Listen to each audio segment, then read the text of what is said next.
Welcome to Donmar TV News Channel. Magkomento lang tayo ha.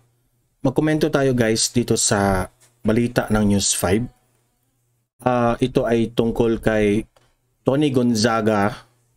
Itong nangyari sa rally kahapon, kagabi. Okay? Si Tony Gonzaga ay nag-host ng rally sa Cavite. Okay? So ang linagay dito sa News 5, ang title ng kanilang balita ay Filipino Culture. Sinagot ni Tony Gonzaga, ito na yung laman ng balita ha. Sinagot ni Tony Gonzaga ang issue ng cancel culture na kumakalat lalo na sa mga celebrity kapag ibinidya nila ang kanilang political stand. So again guys, what is cancel culture? Diba nagsimula ito dito sa ABS-CBN noong si Tony Gonzaga ay nag-resign sa Pinoy Big Brother, specifically sa ABS-CBN.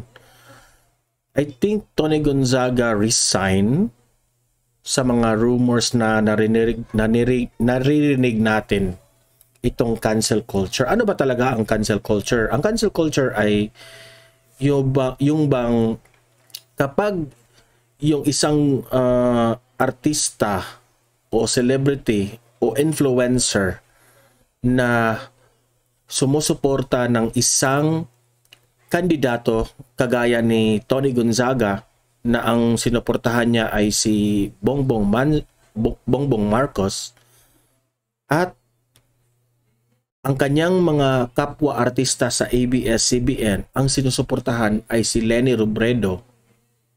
Ang dating doon ay parang dinediscriminate ka na or kakansilin ka na. Parang lahat sila parang ayaw na nila sa'yo. Parang ganun. Parang feeling nila galit na sila sa'yo. Ayaw ka na nilang pansinin. So parang ganyan ang cancel culture sa mundo natin ngayon, especially sa mga celebrities. So masakit isipin na si Tony Gonzaga ay isang biktima when it comes to this. Okay? So may nilink yung News 5 na related video. So guys, you just visit sa News 5. Kamu na ang mag-click ng link dyan. So ganito, ito yung quote-unquote ang sinabi ni Tony Gonzaga. Okay? Napakasarap po ang makasama sa rally ng Uniteam. Kasi itong si Tony Gonzaga guys, ang last na inattend niya na rally is yung Grand Rally, di ba? Doon sa Philippines Arena. Ngayon, ito naman sa Cavite. So ito yung sinabi niya. Sapagkat sa Uniteam, hindi uso ang cancel culture. Ang buhay na buhay sa Uniteam, Filipino culture.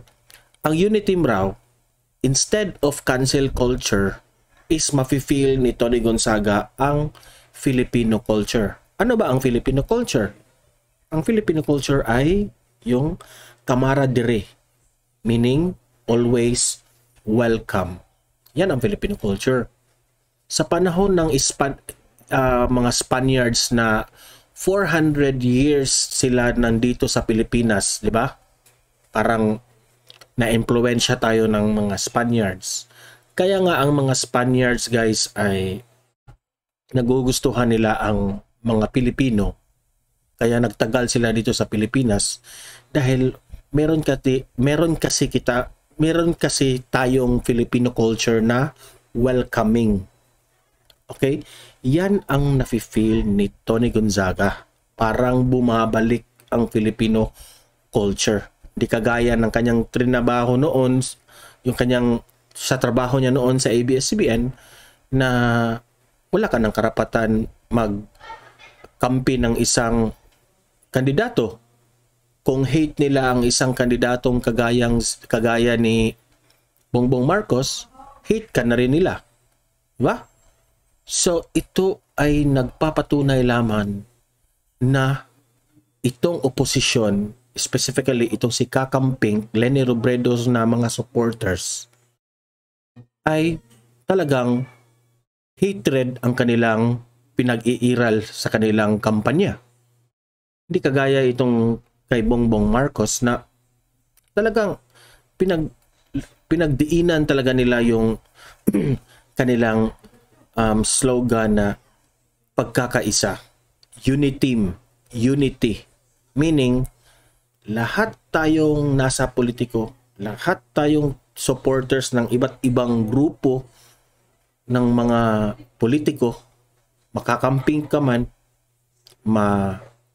BBM loyalist ka man, Isko Moreno ka man, Manny Pacquiao ka man, ang sa kanila is dapat tayong Pilipino magkaisa.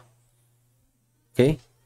Ma-politician ka man, ma-supporter ka man, ma-influencer ka man, mapare, mamadre, iba't ibang religion, tayo ay magkaisa.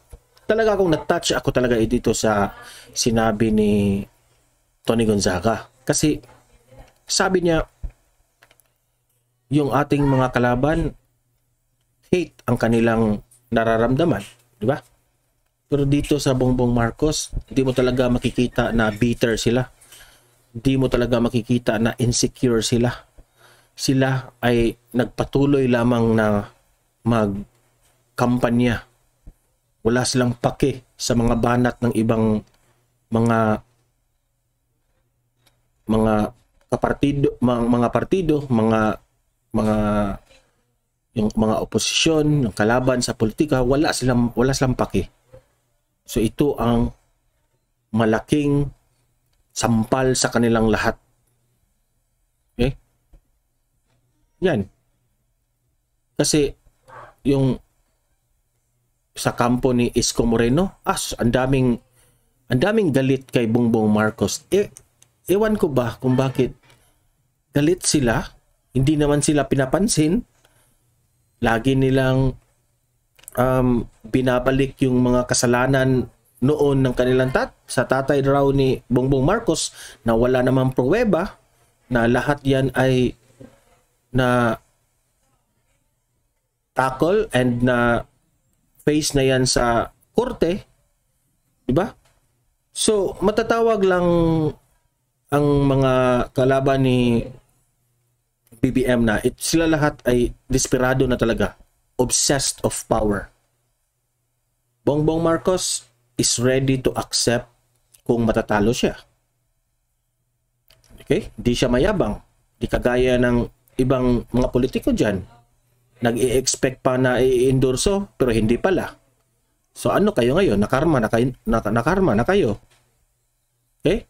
Yung isa naman, lagi na lang tinitira ang mga kasalanan raw ni Ferdinand Marcos. Na ano naman yung related, di naman yan related sa issue ng Pilipinas.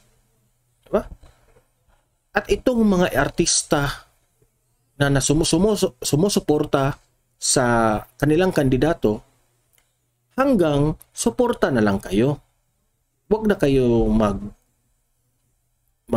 cancel culture. Hindi yan nakatutulong eh.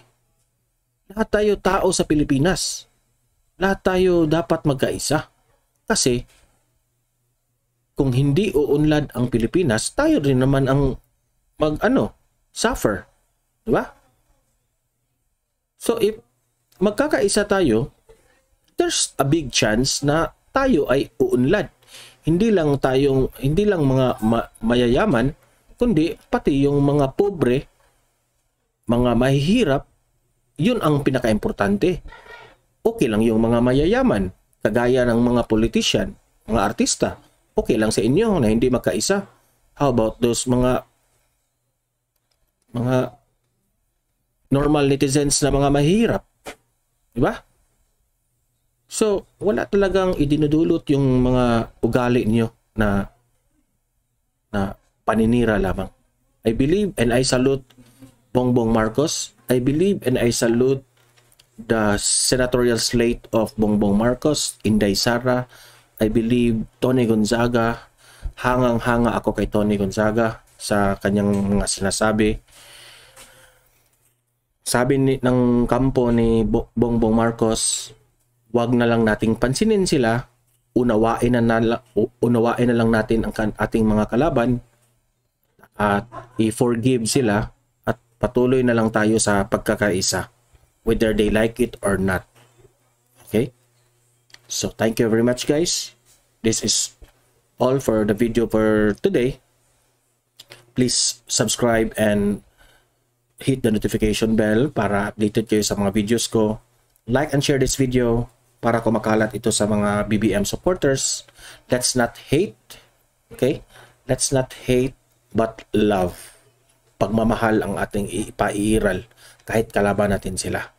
Okay? Unawain natin sila at ipasa sa Diyos na lang natin ang kanilang mga ginagawa. This is Don Mar TV. Have a great day.